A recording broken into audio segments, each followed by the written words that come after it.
అనగనగా ఓ అడవి. ఆ అడవిలో ఒక నక్క దాని జిత్తుల గురించి తెలిసిన జంతువులు దాని కంటపడకుండా తప్పించుకొని తిరగసాగాయి. దాంతో అది ఆకులు, అలములు తింటూ ఎలాగో బతకసాగింది. ఒకరోజు నీరసంతో నడవలేక ఆహారం కోసం వెతుకుతుండగా దానికి ఒక పిల్లి ఎదురైంది. "ఎలా ఉన్నావు పెద్దమ్మా?" అని పలకరించింది. నక్క దానికి తన పరిస్థితిని చెప్పుకొని బాధపడింది. పిల్లికి నక్క మీద జాలేసింది. అలా అయితే నాతో రా పెద్దమ్మ.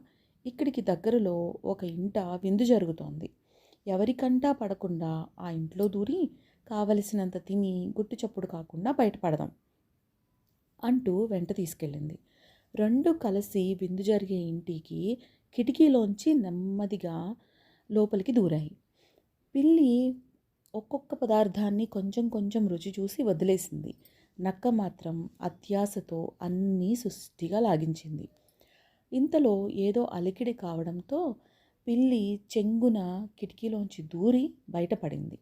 నక్క కూడా ప్రయత్నించింది కానీ వీలు కాలేదు. ఎందుకంటే వచ్చేటప్పుడు డొక్క ఎండిపోయి ఉండటాన కిటికీలో నుంచి సులభంగా దూరగలిగింది. ఇప్పుడేమో పొట్ట పగిలేలా తిని కిటికీలోంచి పట్టలేదు.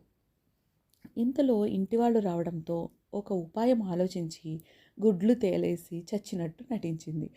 ఆ ఇంటి వాళ్ళు "అయ్యయ్యో మాయదారి నక్క ఇక్కడికొచ్చి చచ్చింది, ఈ ఇంటికి ఏదో అరిష్టం దాపురిచ్చినట్టుంది" అనుకుంటూ దాని కాలికి తాడు కట్టి ఈడ్చుకుంటూ తీసుకెళ్ళి ఊరవతల పారేశారు.